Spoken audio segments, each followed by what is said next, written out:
আসসালামু আলাইকুম। আমি একটি সাদা পেপার নিছি, এখানে স্কোয়ার আকৃতি করে কেটে নিচ্ছি।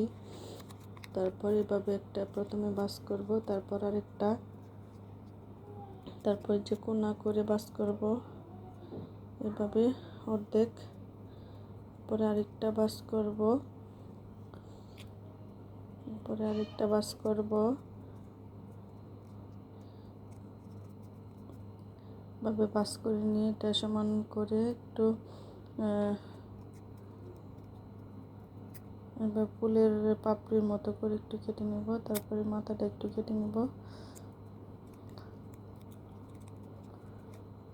যে হয়ে গেছে আমার ফুলের পাপড়ি, এভাবে সবগুলা আমি কেটে নেব। মানে যে 4টা পাপড়ির মধ্যে একটা আমি অর্ধেকে এভাবে করে কম করে কেটে নেব এটা ভাবে। তারপর আমি এখানে মার্কার দিয়ে রেড কালার করে নিছি, মাঝখানে নিয়ে অন্য কালার করতেছি পেন্সিল রং দিয়ে।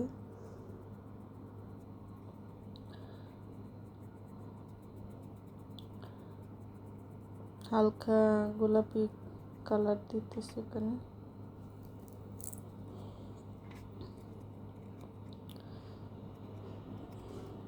এটা আমি ফুলের মাঝখানে যে চিকন চিকন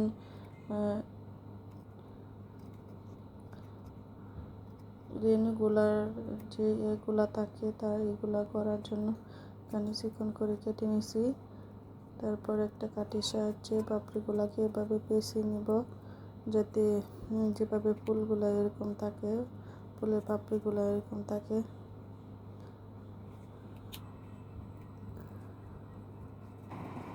এভাবে আমি এখন আটা দিয়ে লাগিয়ে নিব।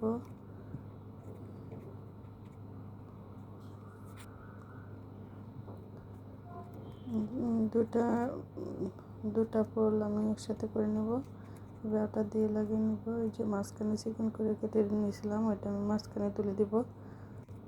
আচ্ছা, আমার সবগুলো ফুল বানানো হয়ে গেছে। আমি এখানে বেল গাছ ছিল, বেল গাছের ডাল কেটে এনেছিলাম, মানে না বেল পারছিলাম তো ডালগুলা ভেঙে রেখে দিয়েছিল। এখান থেকে আমি বেলের যে ডাল ওইটা উপরের চালটাকে ফেলে দিছি। তারপর এখানে আটা দিয়ে লাগিয়ে নেব এভাবে। যার যে কাছে যেটা থাকে সেটার মধ্যে লাগিয়ে নিতে পারেন।